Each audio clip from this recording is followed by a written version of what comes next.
আমার জান্নাতুল্লাহকে বাঁচান। আমার মেয়েটা তো সবার মতন বাঁচতে চায়। দেখছেন এর গলার রক সব এখানে, ওর এখানে সব টিউব দেওয়া হয়, এই জায়গায় এখানে তো সুই দেওয়া হয়। মেয়ে ঘুমাইতে পারে না, আমার মেয়ে ঘুমায় হা করে, শ্বাস নেই নাক দিয়ে, গাল দিয়ে, খেতে পারে না। এখন আমার মেয়ের দিনে দিনে শরীর কোন পর্যায়ে যাচ্ছে আপনারা দেখেন। আমার বাচ্চার একটুখানি বাচ্চার শরীরের বুকের হাড্ডি সব উঠে গেছে। তো সবাই জানেন আমার জান্নাতুল মারিয়াম জন্মগতভাবে হেমানজিও রোগে আক্রান্ত। আমি আমার মারিয়ামকে নিয়ে 4 বার আমি ভারতে গিয়েছি। জান্নাতুলের ট্রিটমেন্টের জন্য অনেক টাকার দরকার, সেই অর্থ আমার কাছে নেই।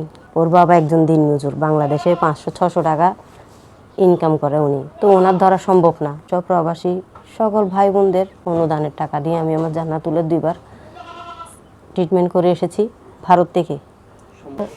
আপনারা তো জানেন আমি অনেক গরিব, আমি যে 5 টাকা এখন খরচ করবো এই পিছনে সেই সামর্থ্যটা আমার নেই। তা আমি আপনাদের দেশ সব প্রবাসী ভাই বোনদের সবার কাছে আবার আসছি আমার এই জান্নাতুলকে নিয়ে। আপনারা সবাই আমার এই জান্নাতুলের দিকে আবার আগের মতো সাহায্য সহযোগিতার হাতটা বাড়ায় দিবেন। আপনারা যেভাবে আগে 5 টাকা 10 টাকা, কেউ 100 টাকা, কেউ 50 টাকা এরকম করে করে দিয়েছিলেন আমার জান্নাতুলের ট্রিটমেন্টের জন্য, তো এখন আমি আবার আসছি আপনাদের দুয়ারে।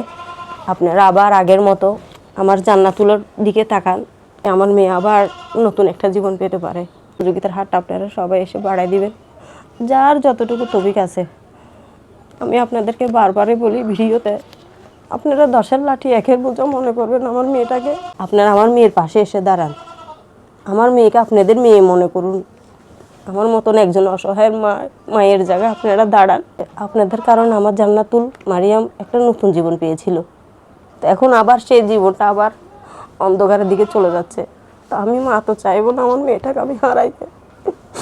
আমি আপনাদের কাছে অনুরোধ করে 2 হাত তুলে বলতেছি, সবাই আমার জান্নাতুলকে আগের মতন সহযোগিতার হাতটা বাড়াই দেন, যে যতটুকু পারেন। আপনারা দোয়া করবেন আমার মেয়ের জন্য। আমার মেয়েকে সহযোগিতা করার নাম্বারটা হলো 01830559169। ওই নাম্বারে বিকাশ নগদ দোনোটাই আছে।